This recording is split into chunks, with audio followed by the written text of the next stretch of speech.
how to install KineMaster in Android. So if you want to install KineMaster in your Android device, then first check your internet connection.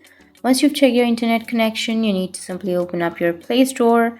And after opening your Play Store, here on the upper side, you will have the search. Tap on the search and then you need to search for KineMaster. Once you've searched, here you will have the application. So if you want to install this application, you need to simply tap on the install button.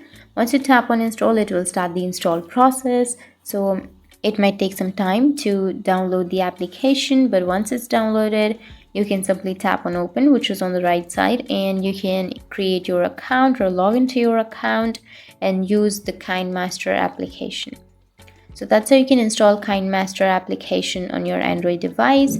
And if you have any questions, feel free to comment below. Thanks for watching.